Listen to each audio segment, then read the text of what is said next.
Hamıya salam. Mən Fatimə Əliyeva. Bəziləriniz artıq məni tanıyır.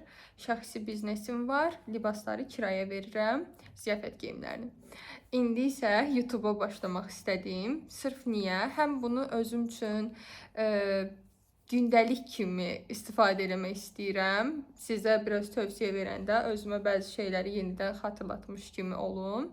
Həm də düşünürəm ki, içinə qapanıb özgüvəni qırılan, kənardan həyatına müdaxilə edilən xanımlar üçün belə bir seri başladım.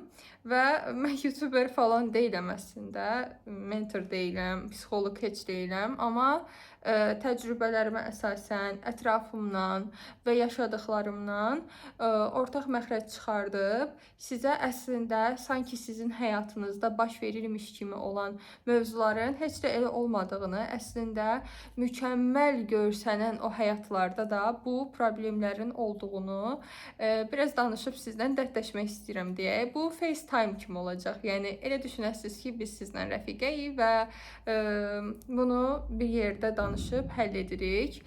Ən azından bunu sizə ötürməyə çalışıram. Videonun heç bir yerinə kat qoymayacağam. Adil Yıldırım kimi direkt konulara girəcəm. Bir əsas mövzu ilə başlamaq istəmirəm ilk videomu, amma random danışacağım. Oradan bura keçəcəm, buradan ora keçəcəm. Elə ilk başlamaq istədiyim mövzu da odur ki, özgüvən məsələsi. Özgüvən dedikdə nəyi nəzərdə tuturam? Məsələn, o qədər gözəlsiz ki, o qədər gözəlsiz. Sadəcə münasibətdə olduğunuz bir insanın sizi əzikləməsi və yaxud da evdəkilərin sizi əzikləməsi ilə çöldə elə bir performans göstərirsiniz ki, sanki dünyanın ən çirkinisiz, sanki utanılacaq nəsə eləmisiniz, gizlənirsiniz, kölgə kimi yaşayırsınız və bu heç də gözəl görsənmir. Siz elə bilirsiniz ki, bunu kənardan baxan hiss eləmir, enerji, aura anında hiss olunan bir şeydir və bu həqiqətən də hiss olunur uzaqdan. Yəni bilirik ki, biz bu qızın ya həyatında bir şey var, problem var, ya dərd var, ya sər var. Bu da bilirsiniz, ən əsas qaynaqlanan nədir? Məsələn, biz güzgünün qarşısına keçib özgüvənli danışa bilmirik. Məsələn, mən universitet vaxtında belə deyim, müəllimim bizə həmişə onu aşılayırdı ki, siz indi cavan kadrsınız və toysuz, belə deyim, türklər demişkən. Potensialınızı çalışın, gizlətməyin. Onu da necə aşkar çıxarda bilərsiniz ortaya? Güzgünün qarşısına keçmək və sadəcə özünüzdən danışmaq. Bu həyatda hamı ilə danışırıq, hamı ilə bölüşürük, dərdləşirik, nəsə bir şey, fikir mübadiləsi eləyirik. Amma heç vaxt da aynanın qarşısına keçib özümüzlə danışmırıq, özümüzü incələmirik, özümüzə aşiq olmaq, öz dəyərimizə, öz fərqimizdə olmaq istəmirik. Yəni fərqindəlik var. Onu yaşamaq istəmirik. Hamının fərqinə varırıq bir özümüzdən başqa. Niyə bunu eləyirik, onu da anlamıram. Mən yəni içinə qapanıq biri olmuşam. Çox sosial insan olmamışam, nə yalan deyim. Maksimum yaxınlarıma verdiyim rahatsızlıq olub. Yəni o rahat olanda artıq onlarla danışıb deyib gülməyəm. Onlar ayrı məsələ. Onlar mənim canım ciyərimdir. Yəni özüm kimi oluram. Amma bir ortama gedəndə həmişə indinin özündə də maksimal dərəcədə məsafəli oluram. Məsafəli olmaq başqa məsələdir. Özgüvənsiz olmaq başqa məsələdir. Məsafəli olmaq, mən sadəcə həyatımı gizli saxlamağı sevirəm. Yəni çox da ortaya qoyub o mövzulardan danışmaq istəmirəm. Ya da nəsə əlavə fikirlər, məndən cümlələr çıxsın istəmirəm. Bir deyim var, söz ağzından çıxdısa artıq sənin deyil.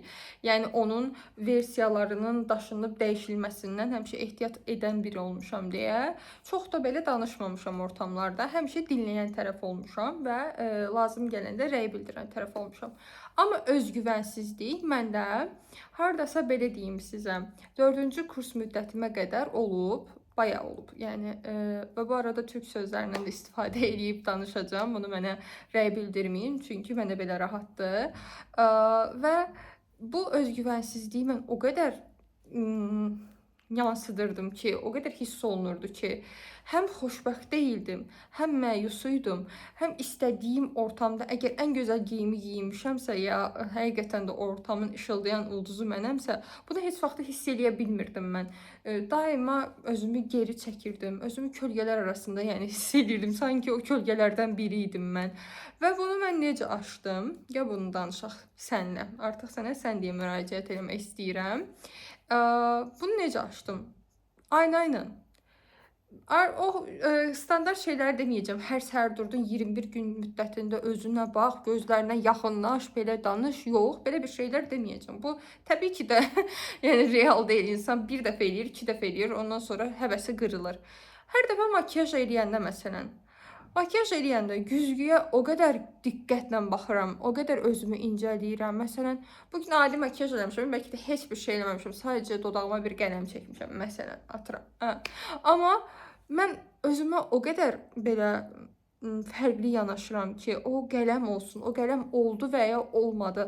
Mənim danışığım, mənim jestlərim, mənim auram, enerjim, bunu qaldırmaq üçün hətta mən o qədər flash TV oyunculuğu eləyirdim ki, İstədiyim ortamda istədiyim kimi olmaq üçün özümə kənardan təbii ki baxmalıyam. Və kənardan özümü necə görmək istəyirdimsə, aynanın qarşısında da musiqi dinləyə-dinləyə. Mənim bir nömrəli, yəni hobilərimdən biridir musiqi dinləmək. Musiqi dinləyə-dinləyə özümü o insana çevirməyə çalışırdım və bu məndə hardasa 4-cü kursdan bu yana indinin özündə də davam edir. Bir ayrılıq mı yaşayayım, bir problem mi yaşayayım, işte bir dərdim mi olsun? Mən anında hər şey atıram qırağa, qalxıram WC-yə və yaxud da ən yaxınımda olan yerdəki güzgünün yanına gedib özümə baxıram. Ya makiyaj eləyirəm, ya duxulanıram, ya nəsə bir şey eləyirəm ki, özgüvənimi, egomu, belə deyim, qıraqdan olan rəftarımı, kimsə məni görməsin ki, bu qız niyə belə əzildi, büzüldü, yəni pis oldu, ya nə bilim bir şey oldu. Heç vaxtı daxilimdəki o dərdi səri xaricə vurmaq istəməmişəm. Çünki bu biraz da zəif görünməməyimlə bağlı bir şeydir. Artıq mən yenə də deyirəm, 4-cü kursa qədər belə görünmüşəm. İndi isə belə görünmək istəmirəm. Və bunun çarəsini ancaq özümə güzgüdə baxaraq, özümü incələyərək, özümə aşiq olaraq, özümü fərqində olaraq əldə etmişəm. Və indi deyəcəksiniz ki, yaxşı, bu qədər özgüvən sahibisən, beləsən, eləsən, bunu da elədik və yaxud da deyirsiniz ki, mən də bunları eləyirəm, amma mənimlə münasibətim gətirir. Mən yenə də pis oluram. Mən yenə də özümü yetərsiz hiss edirəm. Bunu unutmayın ki, o artıq sizin qarşınızdakı olan insanın yetərsizliyidir. Unutma bunu. Yəni necə? O etapı mən də keçmişəm. Hətta yeni atlatmışam, belə deyim. Bir də baxırsınız ki, yəni əslində münasibətdə olduğumuz insanlar bizi dəyərli hiss elətdirməlidir, düzdür? Yəni onun keçmişdə Angelina Jolie ilə sevgili olduğu, Megan Fox-la bir yerdə salamlaşıb çay içdiyi söhbətləri sizin masanızda getməməlidir. Çünki o Megan Fox-dur. Məsələn, siz nə bilim başqa bir insansınız. Siz Ayselsiz, Nuraysız, Fidansız. Yəni mən elə lap özüm Fatiməyəm. Yəni mənə nə Megan Fox-la sən çay içməyinlə, mənə nə Megan Fox-un sənə hansı zarafatları eləməyindən, mənə nə? Yəni mən ki o deyiləm ya da ona bənzədilmək istəmirəm. Ya sən bunları mənə niyə danışırsan ki? İstəyirsən ki, mən də zamanla o insana oxşuyum. Megan Fox artıq sənin həyatında deyilsə, bu arada Megan Fox nə əlaqə? Bilmirəm. Amma yəni X kişisi deyək. X kişisi sənin artıq həyatında deyilsə, demək ki, o sənin üçün yetərli bir insan olmayıb. Səndə demirəm o insan səviyyəsiz biri olub, o insan nə olub, o insanla sən yəni balansda ola bilməmisən. O qalxıb gedib və yaxud da düşüb aşağı, sən isə qalmısan yerində. Qalmağa da davam edirsən. Yanına gələn hamıya da o Megan Fox-dan danışırsan, ya nə bilim, istəyirsən ya onun səviyyəsini aşağı salasan, bilmirəm. Yəni məqsəd orada nədir, anlaya bilmirəm ki, yəni niyə münasibətdə olan biri ilə keçmişi danışasan. Bu həm qızlara aiddir, həm oğlanlara aiddir. Yəni bu heç etik bir şey deyil. Məsələn, bizdə klassik söz var. Eksdən danışanda dəli olurlar. Dəli olmuruq. dəli olmaq deyil bu. Bu tamam başqa bir şeydir. Bu sadəcə insan özünə hörmətsizlik kimi qəbul edir ki, yəni niyə bunu mənə danışırsan? Mənə maraqlı deyil axı. Mən səndən heç soruşmamışam da burada, yəni nə baş verib, o da su içərdimi, o da burada nəfəs alardımı? Yəni belə bir mövzu dönməyib. Və əmin olun ki, ən böyük ən böyük kəsməyəcəm. Necə var elə danışacağam, sən də məni dinləyəcəksən. Ən böyük manipulyasiya ustaları bilirlər, insanı çox gözəl analiz edirlər. Bilirlər ki, hansı yerdə, hansı damarına basanda onu qıcıqlandıra bilər, onu özündən asılı hala gətirə bilər. Siz buna adi cümlə, adi sözlər kimi baxırsınız, manipulyator, empat, amma bunlar həqiqətən bir xəstəlikdir və insanlar bu xəstəlikləri daşıya bilir. Şərt deyil ki, xəstəlik necəsə özünü biruzə versin, ya şizofren olsun, ya nə bilim nə olsun. Onlar o qədər sizi gözəl analiz edirlər ki, otururlar, məsələn, bir dənə cümlə atırlar. Tutaq ki, nəsə dedi. O sizi analiz edir, baxır. Görsün ki, harda qıcıqlanırsınız, harda nəyə reaksiya verirsiniz, həssaslığınız nə dərəcədədir, zəifliyiniz nə dərəcədədir, sizi ələ hansı sürətdə ala bilər, sizi qazanmaq üçün hansı şahmat oyununu oynaya bilər.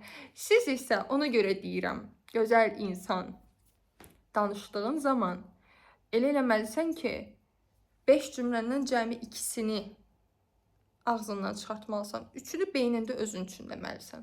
Çünki bir insanın qarşısında nə qədər kələm kimi rahat açıldısa, saçıldısa, cümlələrdən gedir söhbət. Vallah deyirəm, billah deyirəm. 5 ay, heç 5 ayda yox, sıxsaz 3 aydan sonra deyəcəksiniz ki, bu insan mənim özgüvənimi yerlə bir eləyir. Təbii ki, siz də analiz eləməyi bacarmalısınız. Baxırsınız qarşınızdakına, onun rəftarına, onun hərəkətinə. Bir dənə gözəl bir şey var ki, narsist insan özünü bir aydan bəlli eləyir. Həqiqətən bəlli eləyir. Yəni, o yana da vursaz, bu yana da vursaz, görürsünüz ki, o toksiklik dönür ətrafında, o qara buludlar. Hansı ki, o insanı tanımamışdan qabaq, siz çox nəşəli, çox belə rəngarəng həyatı olan, yəni bir insan idiniz. Amma o narsist sizin həyatınıza daxil olandan sonra etap, məsələn, hər gün liner çəkirdisə, artıq siz elə hiss edirsiniz ki, bu gün liner çəkməsəm olar da. Ya hər gün ətirlənirdisə, deyirsiniz ki, bu gün də ətir vurmasam olar da. Əslində, bu əşi sizin həvəsinizin qırılmağından yox, qarşı tərəfin sizin artıq enerjinizi sömürməyindən irəli gəlir. Və belə özgüvən düşür aşağı. Və ekslərdən danışılmağa başlanır artıq siz. Bir də görürsünüz ki, özünüzü hansısa bir qızla müqayisə edirsiniz. Onun saçı sarı idi, gedib mən də başımı sarı aldım. Ya onun duruşu belə idi, mən də durum belə bir dənə poza verim. Yəni, belə tip insanlarla heç vaxt, yəni həyatınızda o cür insanlarla heç vaxt bunlara görə siz niyə özünüzün egosunu, niyə özünüzün dəyərini aşağı salasınız? Naborat o elə danışdı. Buradan da rus dilində bir iki dənə söz istifadə edə bilərəm. Yenə də deyirəm, məndən asılı deyil. Danışıq, yəni gündəlik istifadə etdiyim sözlər də deyil. Videoda da maksimum səmimi olub sizə içimdən gələnlər danışıram. Hə, nə deyirdik? Naborat. Naborat siz neyinirsiniz? Baxın, sizə o qızdan danışdı. Elə rəftar edirsiniz ki, sanki həqiqətən də o sizin vecinizə deyil. Yəni, bu nətər olur? Onu da izah edeyim. Özünüzü tanıyırsınız. Özünüzü bilirsiniz. Jestlərinizi əzbərləyirsiniz. Hansı ki, pis olanda nəyə necə göz süzdürürsünüz, nəfəsi necə alıb verirsiniz, hansı söz ağzınızdan çıxır. Bunların hamısı sizin öz idarənizdə olmalıdır. Kiminsə idarəsinə keçməyə imkan verməyin ki, hissləriniz keçsin onun idarəsinə. Yəni, o zaman artıq siz bilirsiniz nə olursunuz, kimdənsə asılı hala çevrilirsiniz. Artıq, məsələn, bu asılı hala keçmək etap olduğu üçün, məsələn, birinci sizin hissləriniz idarə olunur, etap. Sonra münasibətin 5 ayında bir də ayılırsınız ki, siz nə rahat həyatınızı sürə bilirsiniz. İstədiyiniz yerə rəfiqələrinizlə gəlib görüşə bilirsiniz, ya nə bilim oturub söhbət edə bilirsiniz. Heç elə vəziyyətə gəlirsiniz ki, artıq rəfiqələrlə belə danışmaq istəmirsiniz.